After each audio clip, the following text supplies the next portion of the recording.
এবার কি টিকিট ছাড়াই চড়া যাবে ট্রেনে? ভারতীয় রেলের সিদ্ধান্তে এমনটাই জানা যাচ্ছে। কি জানাচ্ছে রেল? এবার থেকে টিকিট ছাড়াই আপনি ট্রেনে উঠতে পারবেন। দূরপাল্লার ট্রেন হলেও কোনো অসুবিধা নেই, শুধু ট্রেনে উঠে করতে হবে এই ছোট্ট কাজ। টিকিট না কেটেই ওঠা যায় ট্রেনে। রেলের এই নিয়ম সম্পর্কে জানেন? ইন্ডিয়ান রেলওয়ে নিয়ে এলো সুখবর। ধীরে সুস্থে ওঠা যাবে ট্রেনে। ভারতীয় রেল প্যাসেঞ্জারদের কাছে এক বড় বিষয়। বলা হয়ে থাকে ভারতীয় রেলে অর্ধেক দেশ প্রতিদিন যাতায়াত করে থাকে। প্রকৃত অর্থেই অতি অল্প টাকার বিনিময়ে লক্ষ লক্ষ ভারতীয় দেশের এক প্রান্ত থেকে অন্য প্রান্তে যাতায়াত করে থাকেন।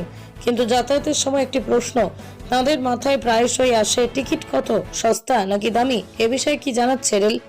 এবার থেকে টিকিট ছাড়াই আপনি ট্রেনে উঠতে পারবেন, কিন্তু ট্রেনে উঠে আপনাকে টিকিট সেলারের কাছে গিয়ে প্রথমেই আপনার গন্তব্য স্টেশনের জন্য টিকিট কাটতে হবে। এই সুযোগ দিচ্ছে টিকিট কাটার। অনেকেরই যাত্রার আগে টিকিট কাটার সুযোগ পান না। অনেকেরই আপৎকালীন ভিত্তিতে যাত্রার প্রয়োজন হয়ে থাকে, যে কারণে সেই সময় ট্রেনের টিকিট কাটা বেশ সমস্যার হয়ে ওঠে। তাই ট্রেনের সফর শুরু করার আগে অনেকে টিকিট কাটতে পারেন না। তাই কোনোভাবেই ট্রেনের টিকিট কাটার পর ট্রেনের টিকিট কাটা মিস হয়ে গেলে ভয় নেই, তার জন্য সুবিধা রয়েছে। শুধু মনে রাখা প্রয়োজন, টিকিটটা আপনাকে কাটতেই হবে। কোনোভাবেই বিনা টিকিটে আপনি যাত্রা করতে পারবেন না।